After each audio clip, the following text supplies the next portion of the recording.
Bismillahirrahmanirrahim. Assalamualaikum warahmatullahi wabarakatuh. Innal hamdalillah nahmaduhu wa nasta'inuhu wa nastaghfiruh wa na'udzu billahi min shururi anfusina wa min sayyiati a'malina man yahdihillahu fala mudilla lahu wa man yudlilhu fala hadiyalah. Ma'asyiral muslimin rahimani wa rahimakumullah, sahabat Salam TV dimanapun Anda berada. Kita bertemu kembali dalam segmen yang kita nantikan ini, yaitu segmen Sirah Nabawiyah, di mana pada pembahasan hari ini kita akan membahas pada tahun ketiga Hijriah terjadi salah satu di antara peristiwa yang begitu sangat dikenal dalam sejarah umat Islam, yaitu peperangan Uhud. Di mana dalam peperangan ini adalah bagian dari upaya yang dilakukan oleh orang-orang Quraisy untuk membalaskan kekalahan mereka yang terjadi pada tahun sebelumnya dalam kancah perang Badar. Ma'asyiral muslimin, sebagaimana yang kita ketahui, di dalam peperangan Badar Rasulullah mendapatkan kemenangan yang begitu sangat gemilang. Kemenangan yang tidak pernah disangkakan oleh kaum muslimin dengan keterbatasan jumlah mereka dan dengan perlengkapan senjata yang tidak seberapa, akan tetapi dengan izin Allah memberikan pertolongan kepada Nabi Muhammad beserta para sahabatnya. Maka hal ini memancing amarah dan dendam kusumat yang sangat luar biasa bagi orang-orang Quraisy yang kalah dalam pertempuran itu. Dan di sini Abu Sufyan yang bertindak sebagai pelanjut tongkat estafet kepemimpinan di Mekah pada saat itu memberikan motivasi kepada seluruh orang-orang Quraisy untuk melakukan upaya donasi dan kontribusi yang nyata untuk membalaskan dendam kekalahan mereka. Di mana pada saat itu Abu Sufyan menjadi atau yang memprakarsai dalam perang Badar ini. Karena pada saat itu orang-orang Quraisy datang memberikan bala bantuan yang dipimpin oleh Abu Jahal untuk menyelamatkan harta yang dibawa oleh Abu Sufyan pada saat itu.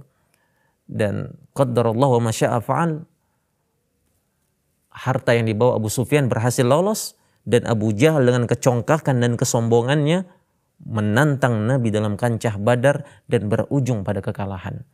Lantas Abu Sufyan berkata kepada seluruh orang Quraisy pada saat itu, "Wahai orang-orang Quraisy, sesungguhnya Muhammad telah mengalahkan kita dan kita mendapatkan kehinaan dari kekalahan tersebut. Dan terbunuh orang-orang terbaik kita dalam kancah perang Badar yang sebagaimana kalian ketahui. Maka dari itu, berikanlah harta-harta kalian yang kubawa dalam kafilah dagang ke negeri Syam pada tahun lalu untuk kita berdonasi, mengumpulkan dana, mempersiapkan pasukan yang besar untuk membalaskan dendam kita kepada Muhammad." Maka mereka pun merelakan harta-harta mereka yang mereka titipkan sebelumnya kepada Abu Sufyan untuk berdagang ke negeri Syam dan segala keuntungan yang ada untuk mendanai pembiayaan tentara dan pasukan yang akan diberangkatkan untuk menyerbu Rasulullah di Madinah pada saat itu. Apa yang terjadi ma'asyiral muslimin? Mereka berlomba-lomba untuk berdonasi, berlomba-lomba memberikan kontribusi. Sampai Allah katakan, Allah turunkan ayat di dalam Al-Quran mensifati keadaan mereka yang saling tolong menolong dalam keburukan, tolong menolong dalam memusuhi agama Allah. Allah katakan dalam Al-Quran, innal ladzina kafaru yunfiquna amwalahum liyasuddu an sabilillah fasayunfiqunaha thumma takunu alaihim hasratan thumma yughlabun. Dan orang-orang kufar, orang-orang kafir, mereka berdonasi, mengumpulkan harta mereka, saling bahu-membahu untuk menghalangi orang-orang dari jalan Allah. Dan mereka keluarkan infak tersebut, mereka keluarkan donasi tersebut untuk memusuhi Allah dan Rasulnya. dan kemudian akan menjadi penyesalan pada mereka pada hari kiamat nantinya. Dan apa yang terjadi? Summa yughlabun, dan pada akhirnya mereka pun dikalahkan. Maka dari itu dibukalah pendaftaran tentara sukarelawan oleh orang-orang Quraisy, dan berkumpul dan bersatulah satu kekuatan aliansi dari segenap suku yang ada. Dan berkumpullah jumlah mereka dalam 3.000 pasukan. Di mana 3.000 pasukan ini membawa kesatria-kesatria yang paling unggul yang pernah mereka miliki. Khalid bin Walid, Ikrimah bin Abi Jahal, Sofwan bin Umayyah, dan yang lain sebagainya. Mereka membawa 3.000 ekor unta. Sedangkan kendaraan yang dibawa oleh pasukan kavaleri saat itu berjumlah 200 ekor kuda yang dipimpin oleh Khalid bin Walid. Dan pada saat itu juga di barisan, di sepanjang jalan yang mereka lewati, mereka mendapatkan bala bantuan dari orang-orang sekitarnya. Lantas pada saat itu Rasulullah SAW memiliki intelijen di dalam kota Mekkah, yaitu paman beliau Al-Abbas bin Abdul Muttalib. Al-Abbas menyadari satu peristiwa yang genting ini yang akan dihadapi oleh Nabi SAW. Maka beliau amati dan beliau tuliskan dalam surat, dan dikirimkanlah surat tersebut kepada Rasulullah SAW mengabarkan begitu gentingnya keadaan yang akan dihadapi oleh Rasulullah SAW. Maka surat itu pun diterima oleh Rasulullah SAW dan dibacakan oleh Ubay bin Ka'ab di hadapan Rasulullah SAW.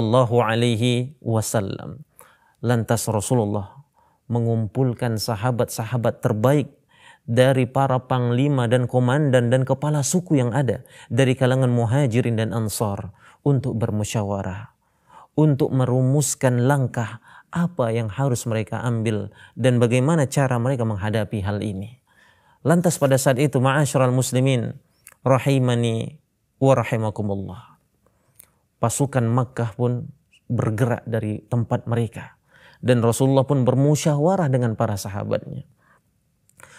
Dan pada saat itu, ma'asyiral muslimin, Rasulullah SAW mengutarakan kepada para sahabatnya bahwasannya Allah memperlihatkan mimpi kepada Rasulullah SAW.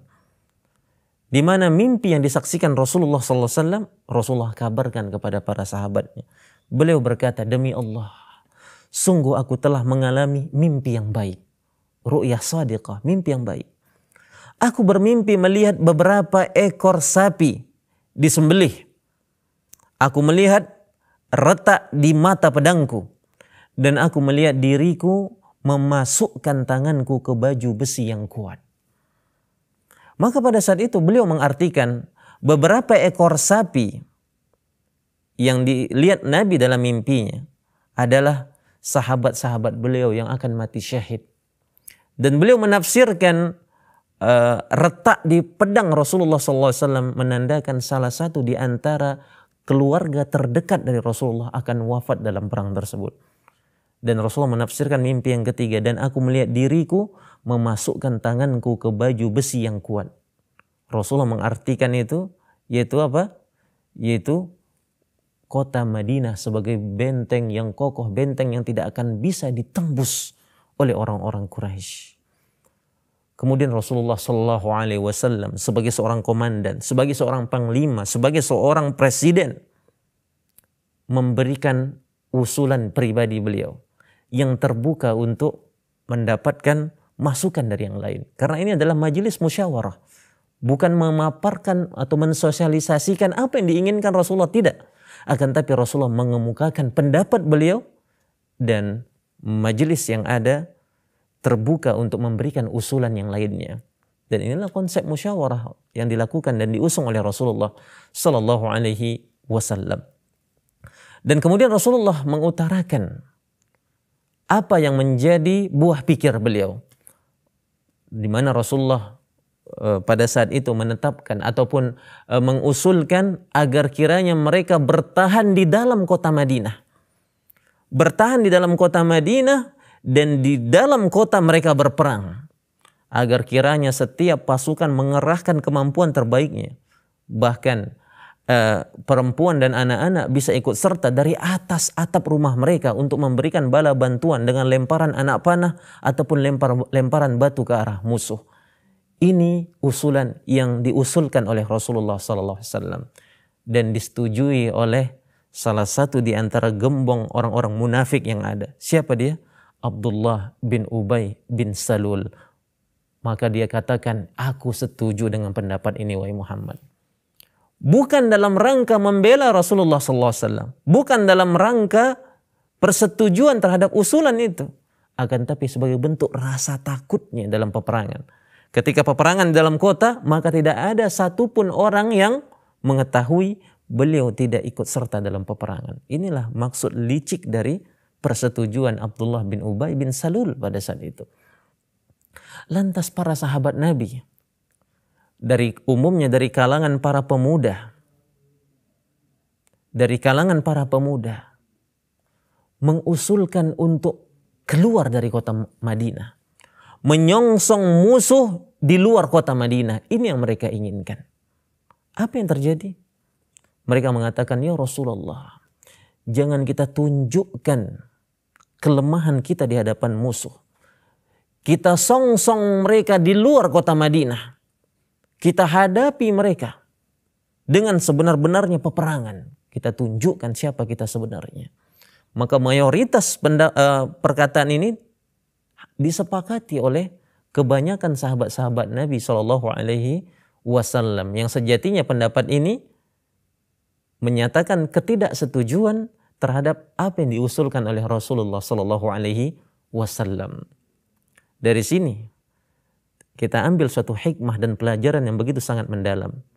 Kalaulah pendapat Rasulullah SAW ini mereka ikuti, boleh jadi jalan pertempuran akan berbeda. Akan tapi qaddarallahu wa ma syaa fa'al. Rasulullah SAW menjunjung tinggi setiap hasil kesepakatan dan musyawarah. Lantas Rasulullah SAW mengambil suatu pendapat yang telah disepakati bersama untuk menyongsong musuh di luar kota Madinah pada saat itu. Lantas masuklah Rasulullah ke rumahnya. Dan kemudian para sahabat merasa bersalah. Aduh, kenapa kita paksa Rasulullah untuk keluar dari kota Madinah? Kenapa kita tidak mengiyakan apa yang diusulkan oleh Rasulullah SAW? Dan mayoritas mereka menyesal pada saat itu. Sementara Rasulullah masuk ke rumahnya dan meminta kepada Aisyah untuk dipakaikan baju besi dan perisainya. Kemudian Rasulullah memakai pakaian yang lengkap dengan tamengnya, dengan perisainya, dengan baju besinya. Menunjukkan peperangan harus mengambil sebab-sebab dari keselamatan. Benar, pertolongan datang dari Allah. Ya, benar bahwasanya tawakal adalah kekuatan kaum muslimin. Akan tetapi mengambil sarana sebab-sebab untuk tidak terbunuh. Sebab-sebab untuk mendapatkan kemenangan. Baik dari perlengkapan senjata, kekuatan badan, kesehatan jasmani. Merupakan salah satu di antara kesempurnaan dari tawakal itu. Dan ini tidak menafikan rasa tawakal kepada Allah. Karena Rasulullah adalah orang yang paling bertawakal kepada Allah Subhanahu wa taala. Dan beliau memakai baju besi, memakai perisai, memakai pelindung kepala, helm dari besi. Lantas Rasulullah pun keluar menghadap para sahabatnya dengan pakaian lengkapnya. Dan apa yang terjadi setelah ini, ma'asyiral muslimin, akan kita amati dan akan kita dengarkan setelah pesan-pesan yang berikut ini. Tetap bersama kami dalam Sirah Nabawiyah setelah pesan-pesan yang berikut ini.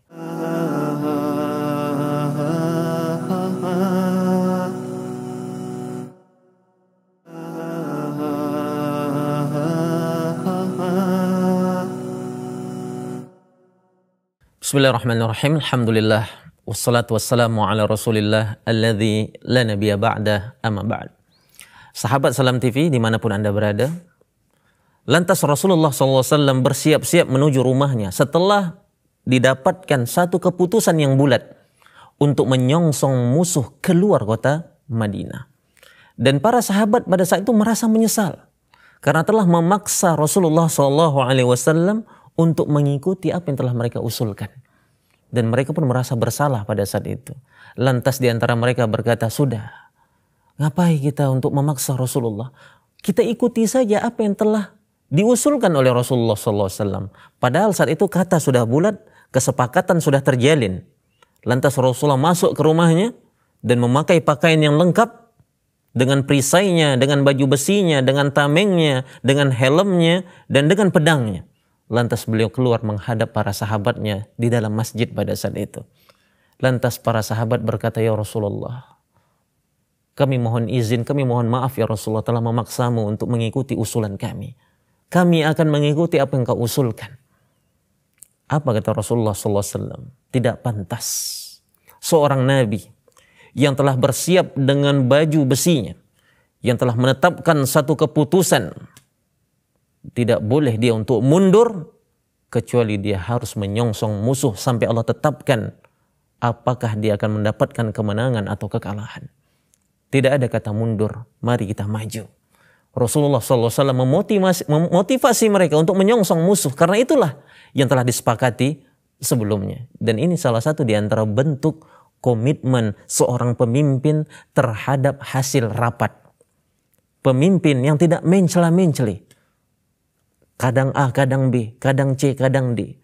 Ketika keputusan telah ditetapkan, maka itulah sebagai salah satu di antara kewajiban yang harus dijalankan bersama dan komitmen untuk terus menuntaskannya. Dan para sahabat Nabi SAW bergegas pada saat itu. Dan diserukanlah seruan untuk berjihad. Dikumandangkanlah seruan ajakan untuk berjihad di menara masjid dan di keliling kota Madinah pada saat itu. Maka tidak ada di antara sahabat Nabi SAW yang benar dan jujur keimanannya kecuali dia bersiap-siap untuk memanggil seruan ini. Ya ayyuhalladzina amanu stajibu lillahi walir rasuli idza da'akum lima yuhyikum. Wahai orang-orang beriman, jawablah seruan Allah dan Rasulnya apabila dia mengajakmu untuk menuju kepada sesuatu yang merupakan bagian dari kehidupan abadimu, yaitu akhirat. Dan di antara para sahabat, bahkan di hari ketika dia membangun rumah tangga bersama istrinya, baru saja dia masuk bersama istrinya. Baru saja dia melakukan hubungan dengan istrinya dan dia pengantin baru pada saat itu. Hanzalah namanya. Seketika mendengar seruan jihad ini, ditinggalkannya istrinya dan dipersiapkan senjatanya, bahkan untuk mandi pun dia belum sempat lagi. Mandi wajib pun dia belum sempat. Maka langsung dia keluar menyongsong seruan dan ajakan untuk berjihad di jalan Allah Subhanahu wa ta'ala. Maka terkumpullah 1000 pasukan pada saat itu. Dan Rasulullah membagi batalion-batalion pasukan, yaitu dari batalion Muhajirin dipimpin oleh Mus'ab bin Umair Al-Abdari. Beliaulah yang memegang panji batalion Muhajirin, bendera Muhajirin, beliau yang memegangnya. Siapa dia? Mus'ab bin Umair, dai pertama yang diutus Rasulullah untuk mengajarkan Islam kepada penduduk Madinah. Kemudian batalion yang kedua, batalion Aus dan Ansar dari orang-orang Madinah. Dan batalion ini dipimpin oleh Usaid bin Khudair. Selanjutnya batalion Khazraj. Beliau menyerahkan panjinya ataupun bendera komando kepada Al-Hubab bin Al-Mundhir. Lantas pasukan kaum muslimin yang berjumlah 1000 ini bergerak menuju salah satu di antara gunung di Madinah pada saat itu, yaitu Jabal Uhud. Maka tatkala Rasulullah SAW telah sampai ke suatu tempat yang bernama Asy-Syaikhani, masih di dalam kota Madinah, Rasulullah menginspeksi, memeriksa kelengkapan persenjataan dan ketersediaan pasukan pada saat itu. Lantas dibariskanlah para sahabat-sahabat Nabi. Rasulullah membuat apel sebelum menuju dalam kancah peperangan, di mana Rasulullah membariskan pasukan pada saat itu. Dan ketika Rasulullah melihat seluruh pasukan, terdapat beberapa orang di antara pasukan itu ada dari kalangan anak-anak ABG. Anak-anak yang pada saat itu menurut kriteria yang ditetapkan Rasulullah SAW belum masuk dalam kriteria yang boleh untuk berjihad pada saat itu. Di antara mereka adalah Zaid bin Thabit, Usaid bin Duhair, Usamah bin Zaid, dan Zaid bin Arqam, Arabah bin Aus, Amr bin Hazam, dan Abu Sa'id al-Khudri, dan begitu juga Zaid bin Harithah al-Ansari, Sa'ad bin Hibbah, dan lain sebagainya. Lantas pada saat itu Rasulullah memulangkan mereka. Akan tetapi Rasulullah SAW mengizinkan salah satu di antara anak ABG yang masih dalam usia, dia tidak masuk dalam kriteria umur, akan tapi beliau memiliki kecakapan di dalam memanah. Siapa dia? Rafi' bin Khudayj. Rafi' bin Khudayj. Begitu juga Samurah bin Jundub. Meski keduanya masih sangat muda belia pada saat itu. Hal itu disebabkan karena Rafi' bin Khudayj ini sangat mahir dalam membidik anak panah. Dan pada saat itu Rafi' bin Khudayj ini memiliki sahabat yaitu Samurah bin Jundub. Lantas Samurah berkata, "Ya Rasulullah, Anda mengizinkan Rafi' bin Khudayj untuk ikut serta dalam kancah peperangan.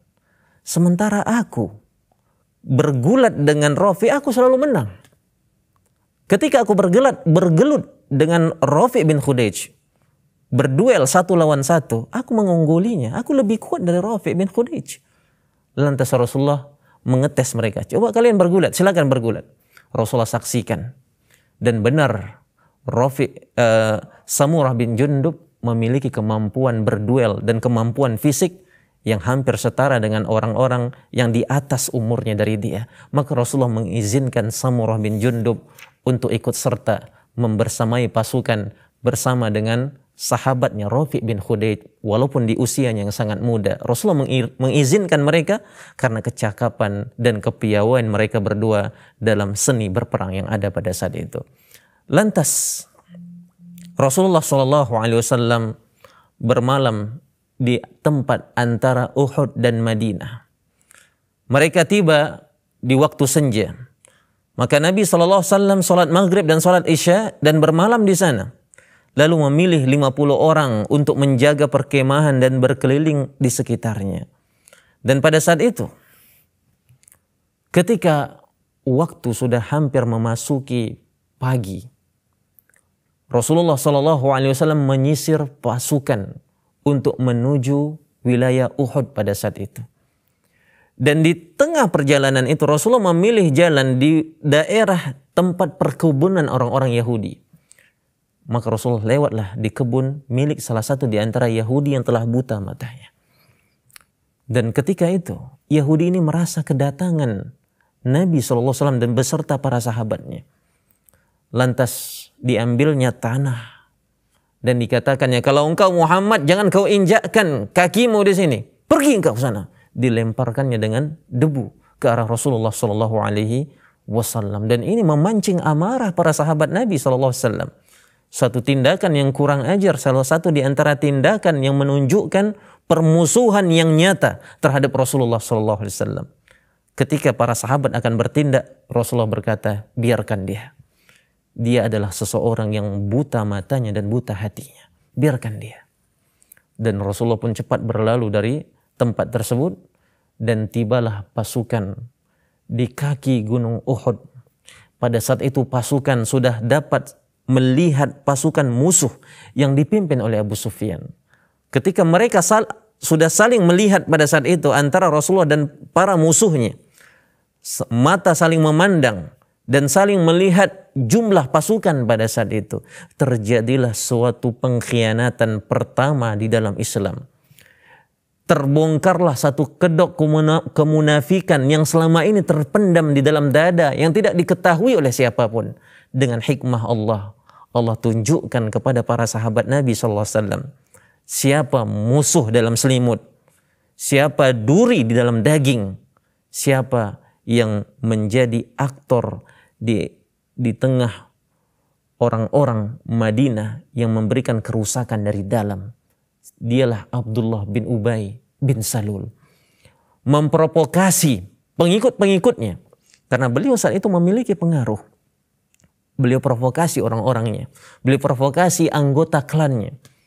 dan mengajak mereka untuk kembali ke Madinah.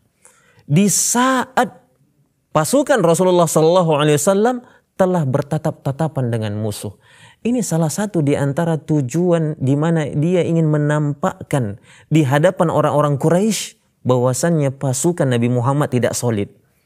Kalaulah dia tidak ingin berperang, sedari awal dia tidak ikut dalam kancah peperangan. Kalaulah dia tidak ingin ikut dalam peperangan, seharusnya dia telah pergi sebelum Rasulullah sampai di wilayah di mana ketika beliau bertatapan dengan musuh. Tapi di sini Abdullah bin Ubay bin Salul memiliki suatu rencana, melemahkan perjuangan kaum muslimin, memasukkan sisi kelemahan di hati mereka, menganggap 1.000 orang, 300 keluar. Ini melemahkan semangat juang kaum muslimin. Dan yang diinginkan oleh Abdullah bin Ubay agar kiranya pasukan yang membelot ini disaksikan oleh Quraisy dan semakin membuncahkan semangat mereka untuk memusuhi kaum muslimin. Dan pada saat itu si munafik ini hampir saja berhasil merealisasikan sebagian apa yang telah menjadi tujuannya. Akan tetapi pada saat itu sahabat-sahabat Nabi saling menguatkan satu sama lain, saling menasihati satu sama lain. Bahkan di antara mereka ada yang menasihati Abdullah bin Ubay bin Salul untuk kembali dalam kancah peperangan bersama Rasulullah SAW. Maka pada saat itu Abdullah bin Ubay berkata, kalaulah saja kami tahu untuk tujuan apa kami berperang, maka kami akan ikut bersama Muhammad. Ini kita perang ada tujuan ini. Kenapa harus kita membunuh jiwa kita untuk menolong Muhammad? Ngapain? Itu buang-buang waktu, buang-buang jiwa kita, buang-buang tenaga kita.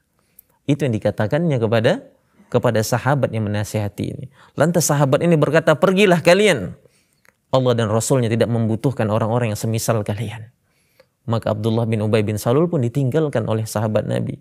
Dan 700 orang yang bertahan ini, inilah mereka yang setia bersama Rasulullah Sallallahu Alaihi Wasallam. Lantas strategi apa yang dibuat oleh Rasulullah Sallallahu Alaihi Wasallam? Bagaimana Rasulullah Sallallahu Alaihi Wasallam meminimalisir segala dampak kerugian terkait dengan kekalahan dalam jumlah pasukan? Dan bagaimana strategi ini diaplikasikan dalam strategi pertempuran?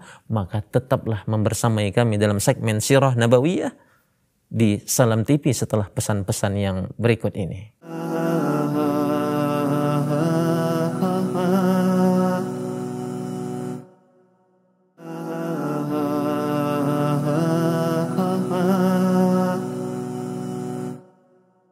Alhamdulillah wassalatu wassalamu ala Rasulillah alladzi la nabiyya ba'da, amma ba'd. Sahabat Salam TV dimanapun Anda berada, pertempuran pada tahun 3 Hijriah ini dalam medan ataupun perang Uhud merupakan salah satu di antara peperangan yang begitu sangat membekas di hati kaum muslimin. Dan di mana pada saat itu Rasulullah SAW dengan keterbatasan jumlah pasukan, di mana orang-orang Muhajirin dan Ansar yang membersamai Rasulullah hanya berjumlah 700 orang. Setelah 300 sisanya membelot untuk bergabung bersama Abdullah bin Ubay bin Salul kembali ke kota Madinah. Dan tampaklah benih-benih kemunafikan. Dan terlihatlah mana hitam dan mana putih. Dan tampaklah di mata para sahabat Nabi SAW di mana musuh dalam selimut, duri di dalam daging, pengkhianatan di dalam tubuh kaum muslimin, di mana mereka laksana serigala yang berbulu domba pada saat itu. Dan inilah hikmah ditampakkan keburukan-keburukan yang telah tersarang dalam hati Abdullah bin Ubay bin Salul. Lantas Rasulullah SAW menyusun taktik dan strategi untuk menghadapi orang-orang musyrik dengan jumlah pasukan yang 3.000 yang dimiliki oleh orang-orang musyrik pada saat itu. Bahkan mereka memiliki 200 pasukan kavaleri, pasukan berkuda. Di mana pasukan berkuda di era itu memiliki peran yang begitu sangat vital di dalam kancah peperangan. Ibarat satu jet tempur di era kita sekarang yang bertugas memecah belah pasukan infanteri, pasukan pejalan kaki. Inilah fungsi vital dan sangat krusial pasukan kavaleri yang saat itu berada dalam komando pasukan berkuda. Lantas Rasulullah SAW tidak habis akal. Rasulullah SAW menyusun taktik dan strategi yang begitu sangat brilian, di mana Rasulullah SAW menempatkan para sahabatnya yang piawai di dalam memanah, puluhan orang jumlahnya, untuk diletakkan ataupun mendiami suatu tempat yang sangat tinggi, yang tinggi dari permukaan datar lainnya. Itulah gunung, di bawah kaki gunung Uhud terdapat salah satu di antara gunung yang sekarang disebut dengan Jabal Rumah, gunung pemanah.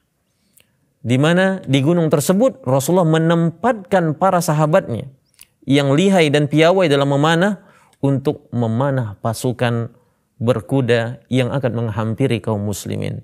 Dan ini salah satu di antara taktik dan strategi yang begitu sangat gemilang yang menjadi sebab kemenangan kaum muslimin di awal kancah peperangan. Lantas ma'asyiral muslimin rahimani wa rahimakumullah. Pada saat itu Rasulullah SAW memobilisasi pasukan dan meniupkan ataupun memberikan motivasi semangat kepada mereka. Rasulullah SAW melarang para prajuritnya memulai serangan sampai datang komando dari Rasulullah SAW. Pada saat itu Nabi memakai 2 baju besi, dan di saat itu juga beliau memotivasi para sahabatnya untuk berperang dan mendorong mereka untuk bersabar dan tegar ketika menghadapi musuhnya. Dan pada saat itu Rasulullah SAW menghunuskan sebilah pedang yang sangat tajam dan menyeru kepada para sahabatnya, siapa yang mengambil pedang ini, siapa yang mau mengambil pedang ini, dengan syarat menunaikan haknya. Rasulullah tanyakan kepada para sahabatnya, diunusnya pedang, siapa yang mau mengambil pedang ini, dengan catatan dia menunaikan hak dari pedang ini. Dan pada saat itu Rasulullah SAW melihat beberapa orang maju untuk mengambilnya. Di antaranya adalah Ali bin Abi Thalib, Zubair bin Awam, dan Umar bin Al-Khattab. Hingga akhirnya Abu Dujanah, Simak bin Khazrashah menjadi orang yang beruntung mendapatkan pedang ini. Lantas Abu Dujanah berkata, apa haknya yang harus kami tunaikan ya Rasulullah? Hak apa yang harus ditunaikan dari pedang ini? Maka pada saat itu Rasulullah berkata, engkau membabat dengan pedang ini wajah-wajah musuh Allah hingga mereka menunduk. Ia berkata, akulah yang mengambilnya dengan haknya wahai Rasulullah. Maka Rasulullah memberikan pedang itu kepada Abu Dujanah.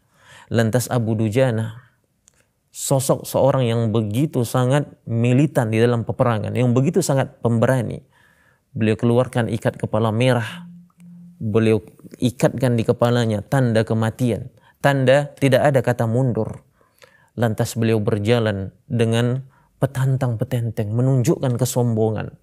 Dan Rasulullah berkata, ini adalah jalan yang dibenci oleh Allah. Ini adalah salah satu cara jalan yang sangat dibenci oleh Allah. Itu orang jalan menunjukkan kesombongannya. Dan kemudian Rasulullah katakan, akan tetapi di tempat seperti ini Allah menyukainya. Maka di dalam peperangan, dalam kancah medan perang, tidak ada sikap tawadhu. Dalam peperangan tidak ada dalam beberapa aspek-aspek yang apabila dilakukan di dalam keadaan damai itu tercela, boleh jadi itu di dalam kancah peperangan satu hal yang terpuji untuk menunjukkan keberanian di hadapan para musuh-musuh Islam pada saat itu. Lantas Rasulullah SAW memobilisasi pasukan dan mengumpulkan mereka, memberikan wajangan kepada mereka. Begitu juga orang-orang Makkah telah mempersiapkan pasukan-pasukan mereka di bawah komando Abu Sufyan bin Harb.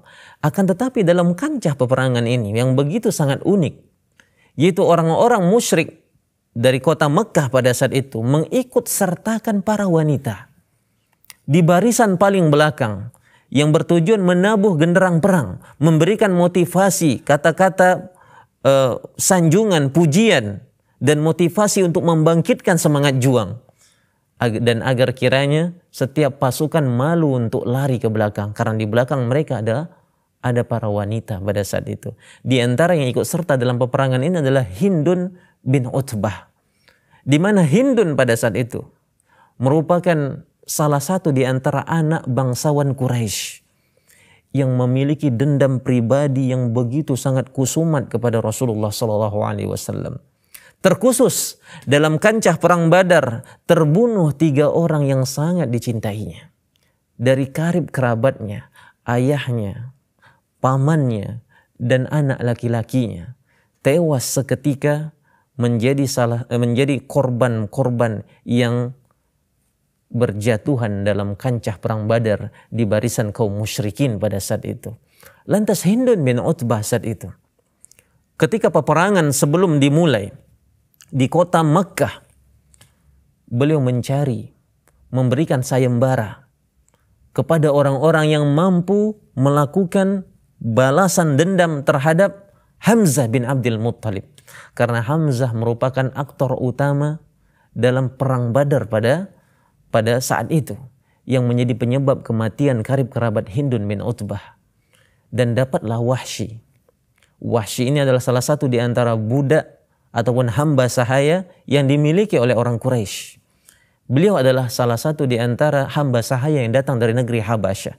Dan orang-orang Habasyah di zaman itu dikenal dengan orang yang sangat lihai memainkan tombak, melemparkan tombak. Maka Wahsy menyanggupi tantangan challenge yang diberikan oleh Hindun bin Utbah dengan catatan Hindun mau memenuhi janjinya. Apa janjinya? Membebaskan ataupun memerdekakan Wahsy dari perbudakan pada saat itu. Terjadilah kesepakatan antara Hindun bin Utbah dengan Wahsy. Untuk apa? Untuk membunuh Hamzah bin Abdul Muttalib, paman dari Nabi sallallahu alaihi wasallam. Lantas apa yang terjadi ma'asyiral muslimin? Bagaimana jalan peperangan ini? Maka dimulailah peperangan. Dan batalion-batalion telah disusun oleh Rasulullah SAW dari sayap kanan, sayap kiri, dan dari jantung pertahanan kaum muslimin, dan ditempatkan puluhan orang di Jabal Rumah, di mana Jabal Rumah ini berada di sisi kiri Rasulullah SAW. Rasulullah memilih tempat yang begitu sangat strategis, di mana dengan kecilnya jumlah pasukan, besar kemungkinan Rasulullah akan terkepung oleh pasukan. Akan tetapi Rasulullah SAW menutup peluang untuk dikepung beliau dari belakang. Dengan cara apa?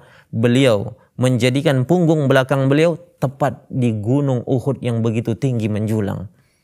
Dan kemudian dari sisi sebelah kiri, Rasulullah menetapkan puluhan pasukan pemanah yang standby di atas Jabal Rumah, yang memanah siapapun yang mencoba untuk mendekat mengelilingi kaum muslimin. Maka terjagalah Rasulullah dari pengepungan dari segala arah. Dan terjadilah peperangan yang begitu sangat dahsyat. Peperangan yang menjadi awal kekalahan kaum muslimin dalam satu kancah pertempuran. Bagaimana jalan pertempuran ini? Maka dari saat itu terjadilah pertempuran yang begitu sangat dahsyat. Dan dimulailah peperangan di mana Hamzah bin Abdul Muttalib langsung menyerang musuh-musuh Islam pada saat itu. Dan terjadi pertempuran yang begitu sangat dahsyat. Bahkan di antara orang-orang Quraisy dipimpin oleh Khalid bin Walid mencoba untuk mengelilingi Rasulullah dari arah belakangnya, tapi tidak mampu memberikan pengaruh apa-apa dengan pasukan yang begitu sangat banyak, karena mereka dihujami anak-anak panah dari atas gunung. Di antara para sahabat Nabi SAW sampai merasakan adanya aroma surga di balik gunung Uhud yang begitu sangat dekat jaraknya. Termotivasi mereka untuk berjihad fisabilillah. Dan tibalah peperangan dalam masa klimaksnya. Terjadilah pertempuran di sekitar bendera panji-panji yang diusung oleh kedua belah pihak. Berjatuhanlah korban di antara orang-orang Quraisy yang begitu sangat banyak. Dan mereka pun lari tunggang langgang pada saat itu.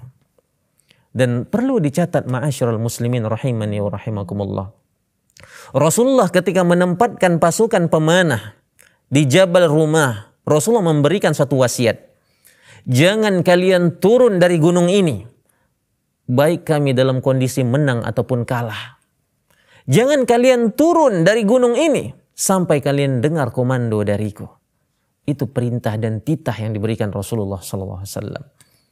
Dan pada saat itu, kaum muslimin tetap dalam satu komando yang ditetapkan oleh Rasulullah SAW. Dan ini menjadi sebab kemenangan mereka di pertama pertempuran. Larilah orang-orang Quraisy tunggang langgang, meninggalkan harta-harta mereka, perbendaharaan dunia mereka, kuda-kuda mereka, pedang dan perisai mereka. Maka itulah dikutip oleh kaum muslimin, dikutip oleh pasukan muslimin. Sementara mereka lari tunggang langgang.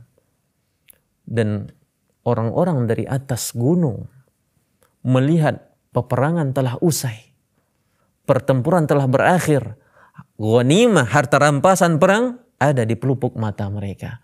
Dan mereka lupa perintah dari Rasulullah SAW. Mereka lupa. Ataupun mereka mentakwil perintah itu.